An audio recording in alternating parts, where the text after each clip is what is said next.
Vamos ao último feito com sustentação oral. É o item 84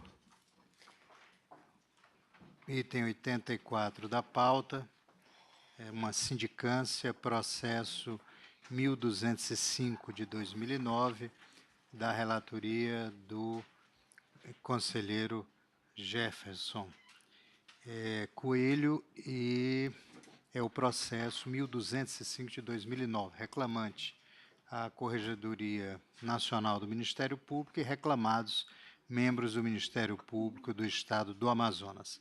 Haverá sustentação oral. Vossa Excelência tem a palavra. Trata-se de sindicância instaurada por essa Corregedoria Nacional em desfavor dos promotores de justiça do Ministério Público do Amazonas, Renata Centrão Simões de Oliveira e André Alecrim Marinho. A primeira sindicata se imputa que teria permitido que outras pessoas assinassem documentos e praticado atos em seu nome. Não teria se declarado impedida em feitos nos quais seu cônjuge André Alecrim Marinho já havia atuado. Ao segundo sindicato, se atribui que o cônjuge, que é cônjuge da promotora de justiça,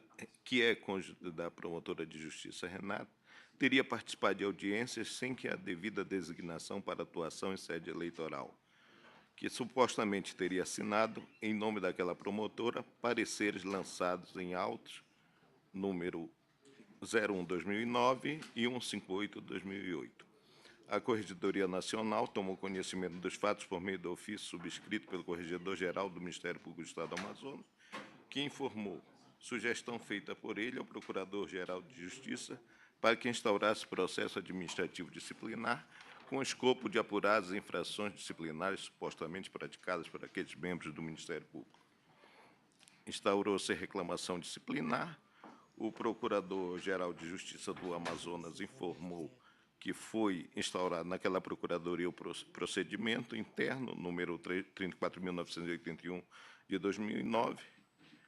O Procurador Regional Eleitoral Substituto, Ataíde Ribeiro Costa, informou a esta Corregedoria Nacional que, na referida data, foi editada a portaria número 5 da Procuradoria Eleitoral do Amazonas, com a instauração de procedimento administrativo para apurar as infrações disciplinares supostamente praticadas pelos reclamantes.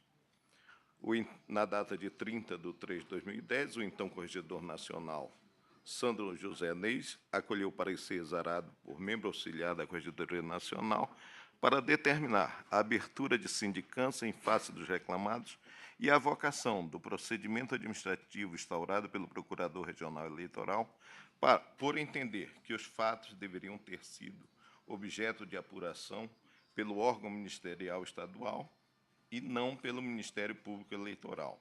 No entanto, diante da impossibilidade da reforma da decisão da Procuradoria-Geral de Justiça, entendeu-se por bem avocar o processo. Foi designada comissão sindicante, tendo primeiramente a comissão apresentado um relatório conclusivo de folhas 442 e 451, com sugestão de arquivamento da sindicância. No entanto, em decisão de folhas 105, o então Corregedor Nacional acolheu o parecer de membro auxiliar para determinar a realização de exame pericial faltante com escopo de apurar suposta falsidade documental no âmbito da 53ª Zona Eleitoral, envolvendo documentos vinculados ao órgão ministerial. Em 20/7/2011, a Comissão de Sindicância apresentou relatório final complementar, informando a realização do exame grafotécnico, não obstante a negativa dos sindicados em fornecer material gráfico, tendo, ao final, opinado pela instauração de procedimento administrativo disciplinar em face dos sindicatos. No mesmo sentido, o parecer emitido pelo auxiliar da Corregedoria-Geral Nacional, César Luiz Rangel Coutinho. Os sindicados foram regularmente cientificados da inclusão da sindicância na pauta dessa sessão do Conselho Nacional do Ministério É o breve relatório, presidente. Vossa Excelência pode prosseguir com o voto. Eu vou aqui, quanto aos fatos imputados, eu vou ler a ementa para ver se nós facilitamos aqui o julgamento. Quanto ao... cabe ao Corregedor Nacional, nos termos do artigo 74, parágrafo 4º, 75 do Regimento Interno, avocar o procedimento instaurado na origem, com determinação de abertura de sindicância no âmbito da Corregedoria Nacional, quando verifique equívoco do Procurador-Geral de Justiça na declinação de atribuição para realizar a investigação. Não remanesce a falta funcional quanto aos atos praticados pelo promotor de justiça em processo eleitoral, sem a devida designação para as funções eleitorais, uma vez que foram posteriormente convalidadas por portaria da Procuradoria Regional do Amazonas. Nesse aspecto, eu estou arquivando quanto ao sindicato. Constatado que a ausência de declaração de impedimento pela promotora de justiça se deu sem dolo, mas por convicção de não haver impedimento nos casos em que a atuação prévia do cônjuge no processo se deu com custos leves, afasta-se a falta funcional, que, por sua vez, já se encontra prescrita. Também, quanto a esse aspecto, eu estou arquivando. Existência de provas relevantes nos autos, apontando para a falsificação de assinatura da promotora de justiça em manifestação apresentada nos autos do processo eleitoral. Nesse aspecto, eu estou propondo o propositor de procedimento administrativo disciplinar, com fulcro no artigo 83 e 86 do Regimento Interno do Conselho Nacional, para a devida apuração desse fato. E aí, nesse aspecto, eu preciso esclarecer com mais...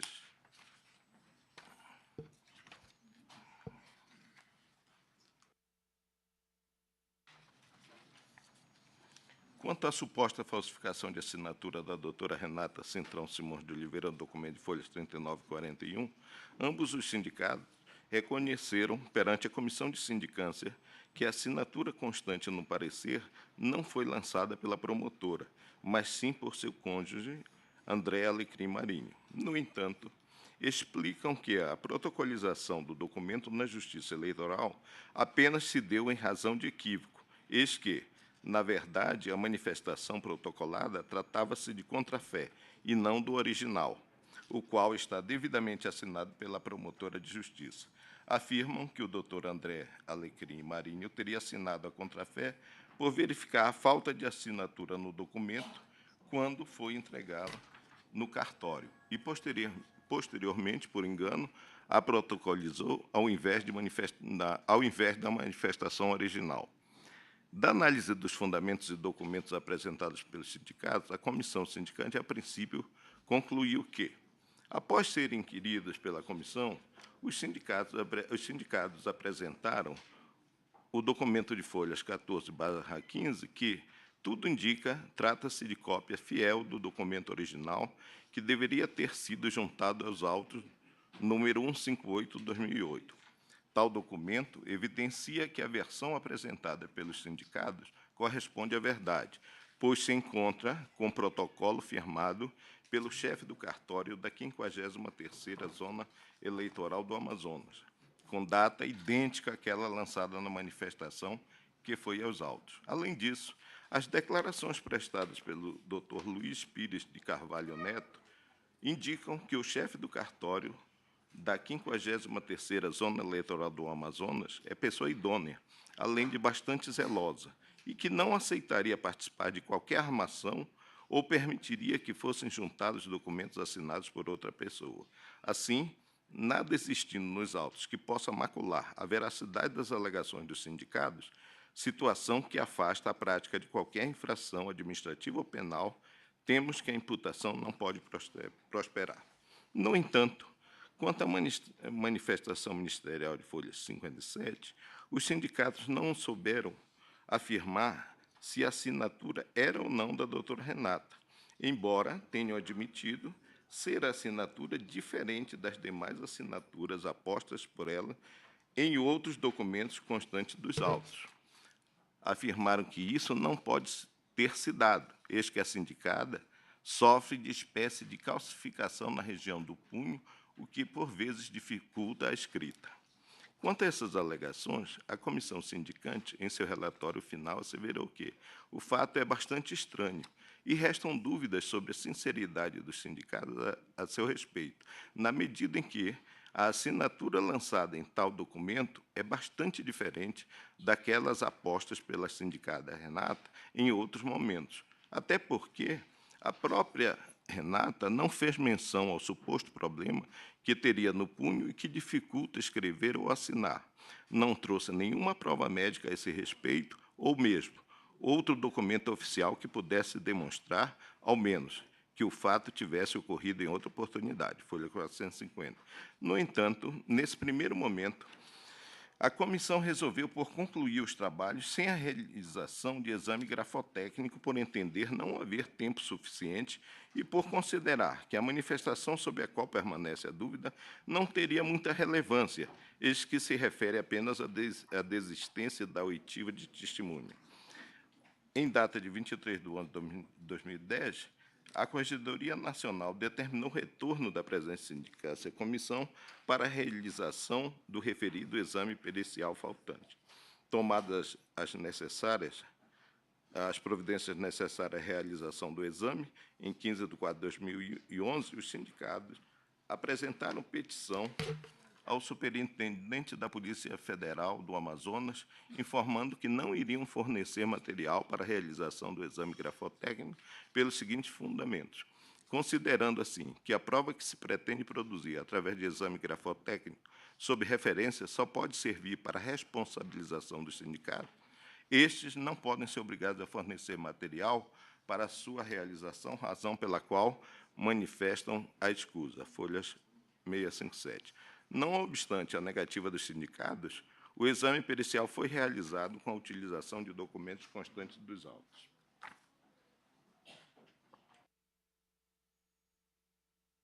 Posteriormente, a Comissão de Sindicância apresentou o relatório complementar de folhas 679 e 683, concluindo quanto fato que, em face de tudo que foi apurado, pode-se concluir que os sindicatos procuraram, ao que parece, por todos os meios, se esquivar do fornecimento de material gráfico padrão para a realização da perícia, já que os autos comprovam a dificuldade que teve a Procuradoria-Geral de Justiça amazonense em notificá-los para que os atos relacionados com a perícia, até que, por fim, manifestaram expressamente a recusa em fornecê-lo, o que nos dá indícios da responsabilidade de ambos, não em relação à recusa em si, mas no tocante às constantes esquivadas em colaborar com os trabalhos dos peritos.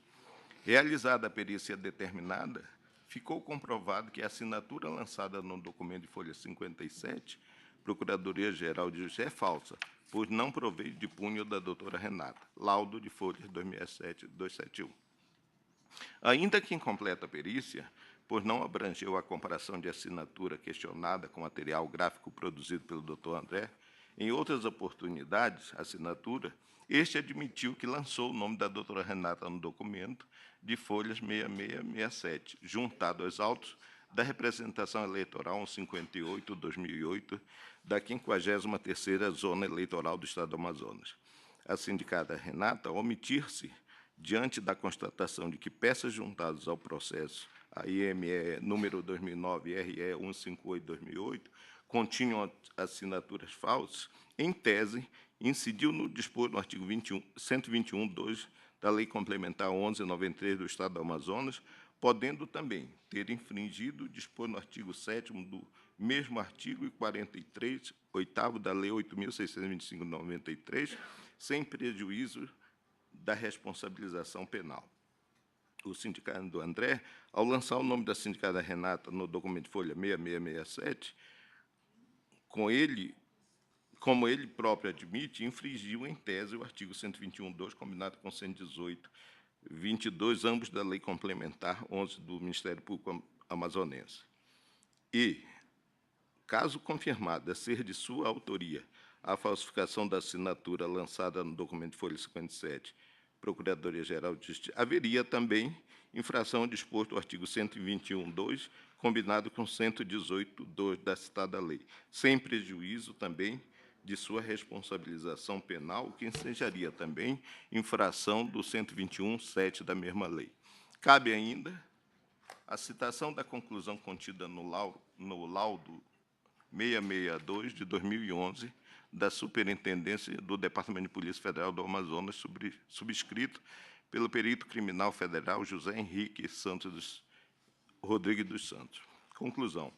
Cabe destacar que a realização de exames grafoscópicos em cópias está sujeita a uma série de limitações, por causa da impossibilidade de identificação de diversas características da escrita e do documento, tais como retoques, traços leves, vestígios de decalque, montagem, gênese gráfica, velocidade e pressão. Entretanto, o perito não se absteve de examinar a cópia com as devidas cautelas que o caso requer e concluiu que a assinatura questionada é falsa, considerando os padrões apresentados.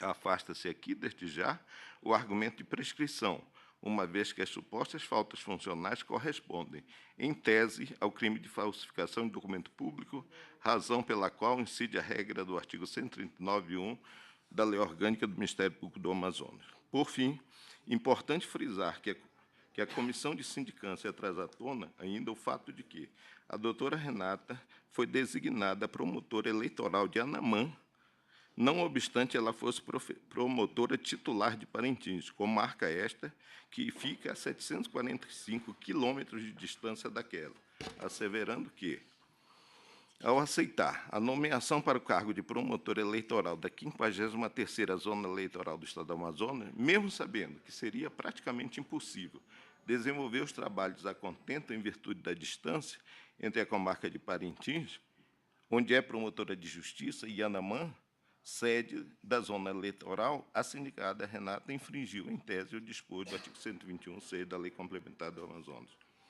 O sindicado André, por sua vez, interveio para que sua esposa, a sindicada Renata, fosse nomeada para exercer a função de promotora eleitoral na comarca de Anamã, distante mais de 700 quilômetros da comarca de Parintins, onde é promotora de justiça, mesmo sabendo que seria quase impossível acumular as duas funções, sendo que o único objetivo dessa manobra foi propiciar à sua esposa o recebimento de gratificação pelo desempenho de função eleitoral, infringido, em tese, o disposto do artigo 121(c) da Lei Complementar 1193. Neste contexto, entendo deva haver continuidade do feito no âmbito disciplinar, uma vez que existem provas relevantes apontando para a efetiva materialização do cometimento de infração disciplinar pelo sindicato. Ante o exposto, quanto a este fato, proponho, com fulcro no artigo 83 e 86 do Regimento Interno do Conselho Nacional do Ministério Público, o Conselho Nacional do Ministério, a instauração de processo administrativo disciplinar em face dos promotores de justiça do Estado do Amazonas, Renato Cintrão Simões de Oliveira e André Alecrim Marinho, com vistas à oportuna aplicação das penalidades cabíveis em sede de procedimento administrativo disciplinar, atendendo ao disposto no artigo 79 do Regimento Interno, no que tange à tipificação da infração funcional e sanção disciplinar correspondente, entendo que na hipótese em epígrafe, quanto à promotora de justiça Renato Cintrão Simões de Oliveira, estão configuradas as infrações disciplinares descritas no artigo 121, incisos 3 e 2, combinados com o artigo 118, 2, 10, 12 da Lei Orgânica do Ministério Público do Amazonas. E quanto ao promotor de justiça André Alecrim Marinho, estão configuradas as infrações disciplinares descritas no artigo 121, 3 e 2, combinado com 118, 1, 2 e 22 da Lei Orgânica do Ministério Público do Amazonas. Caso efetivamente constatadas as citadas faltas em sede de procedimento administrativo disciplinar, deve ser aplicado aos sindicatos a pena de suspensão nos termos do artigo 104 da Lei Complementar. Outro sim, considerando que vislumbra-se também, em tese, a prática de ilícito penal por parte dos sindicatos, proponho a remessa de cópia integral dos autos ao Ministério Público do Estado do Amazonas para as providências que entender cabíveis. É o meu voto. Concedo a palavra, pelo prazo regimental de 15 minutos, a doutor Ricardo Nascimento, que falará pela requerida. Excelência, tem a palavra. Excelentíssimo presidente, excelentíssimo relator, conselheiros e conselheiras.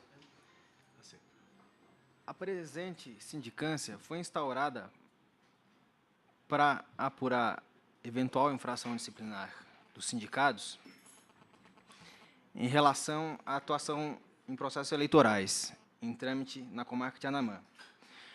Segundo consta da peça de instauração do presente processo, o sindicato teria participado de audiência eleitoral sem a designação, a sindicada teria exarado parecer em processo que seu cônjuge, também membro do Ministério Público, teria atuado sem declinar a existência de impedimento legal, teria sido apurada grande semelhança entre a letra contida na assinatura posta em nome da sindicada no parecer exarado em processo eleitoral e aquela lançada pelo sindicado no termo de audiência eleitoral. Então, seria necessário a apuração da autoria dessa suposta falsificação e eventual anuência da sindicada quanto à suposta prática.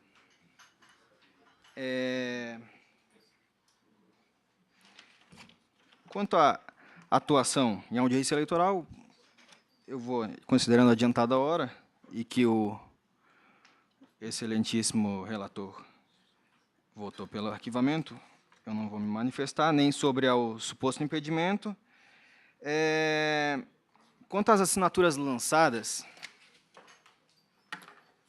nos pareceres, o sindicato reconheceu que partiu de seu punho, mas sem qualquer intenção de imitar a assinatura da autora no parecer. Nesse aspecto, a sindicância foi arquivada também.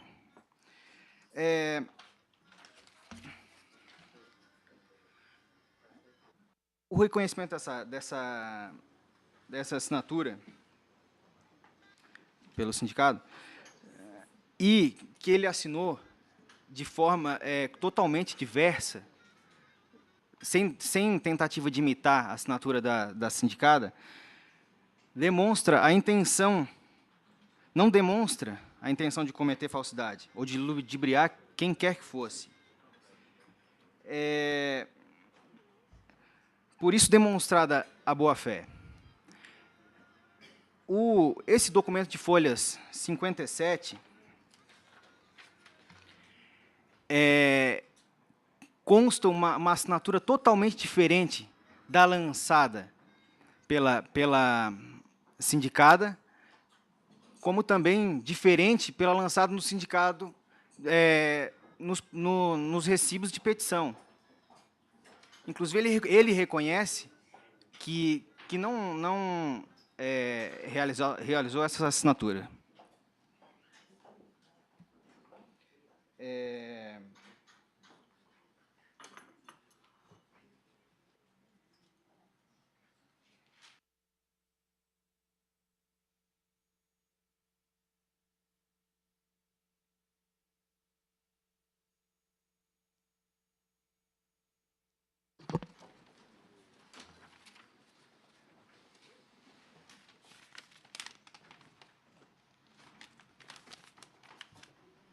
Eu gostaria de destacar também que o primeiro relatório da comissão foi pelo arquivamento do feito.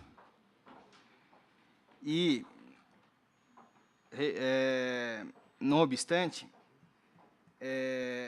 o membro auxiliar da Corregedoria Nacional do Ministério Público entendeu ser necessária a realização de exame grafotécnico para apurar a autenticidade dos documentos atribuídos à sindicada. O presidente da comissão de sindicância determinou a realização do exame grafotécnico. E o sindicato informou que não iria fornecer o material para o exame.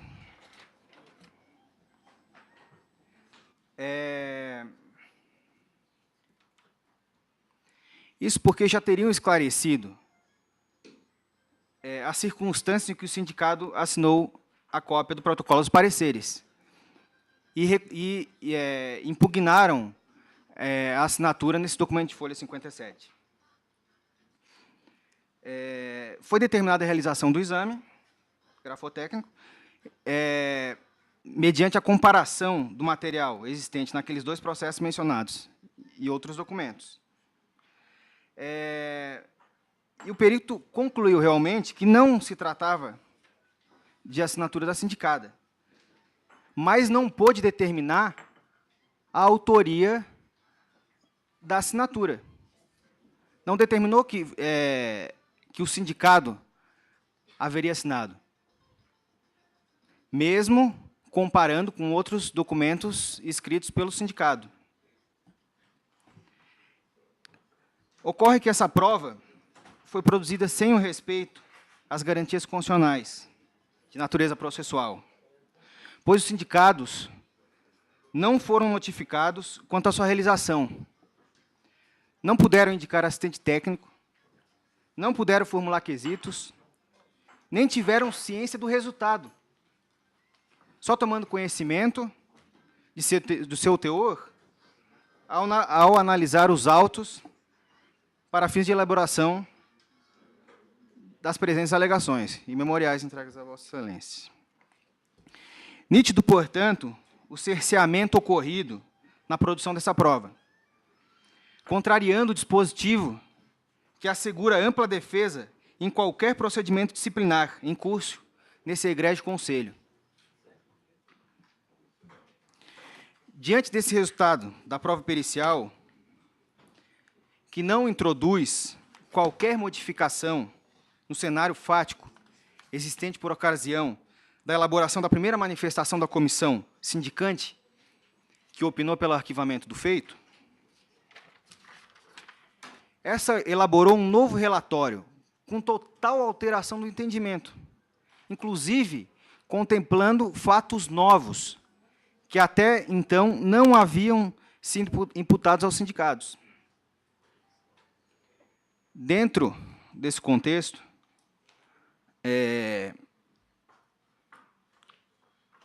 a manutenção, com devido respeito, do voto de Vossa Excelência, conselheiro relator, sem permitir aos sindicados o direito de manifestar a respeito dessas novas imputações e produzir provas, implicaria, mais uma vez, negar o contraditório e ampla defesa na presente sede. Além disso, ao buscar justificar a completa modificação de entendimento a respeito da inocência dos sindicados, seria admitir que as novas conclusões se baseiam na recusa dos sindicados em colaborar com os exames periciais, ou seja, com não fornecimento de material padrão para o exame grafotécnico.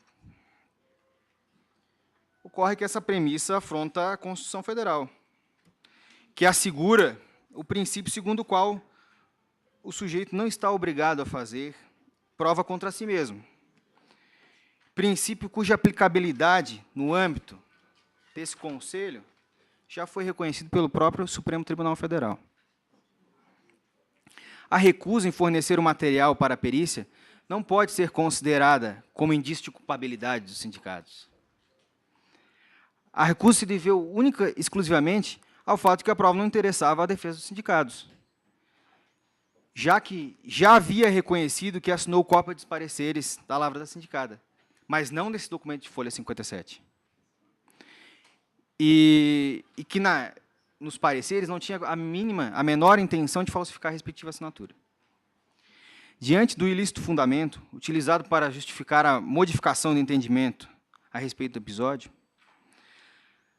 há que prevalecer o entendimento inicialmente apresentado pela comissão sindicância, principalmente da evidência da boa-fé dos sindicados e da relevância e irrelevância do alegado falso.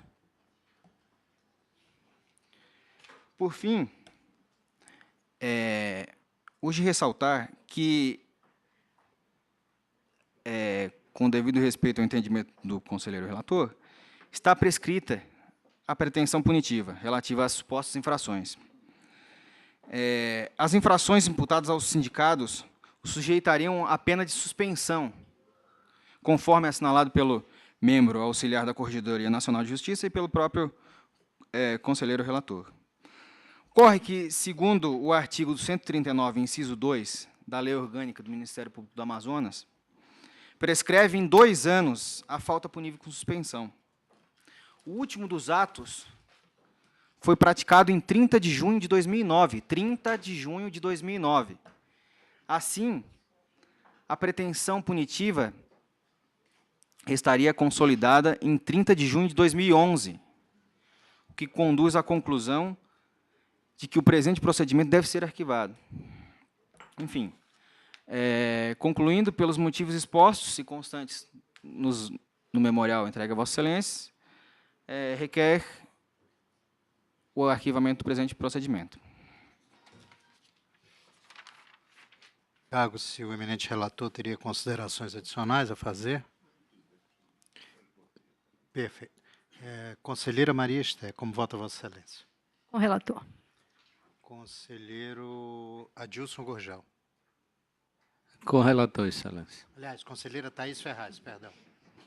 Com o relator, senhor presidente. Conselheiro Adilson Gurgel, também com o relator. Né? Conselheiro Mário Bonsalha. Também acompanho o relator. Conselheira Cláudia Chagas. Senhor presidente, eu não ouvi o relatório, não Perfeito. vou votar. Conselheiro Luiz Moreira, né, também. Conselheiro Jarbas.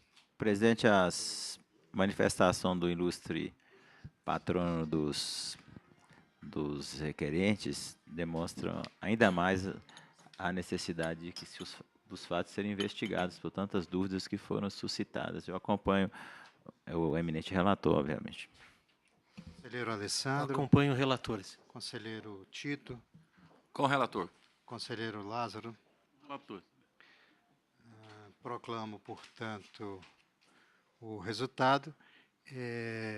Na verdade, Vossa Excelência promove o arquivamento, né, de parte e determina a instauração de processo administrativo disciplinar, tudo nos termos explicitados no voto do eminente relator. Decisão unânime, não votaram a conselheira Cláudia Chagas e o conselheiro Luiz Moreira, tendo em vista que não assistiram à leitura do relatório.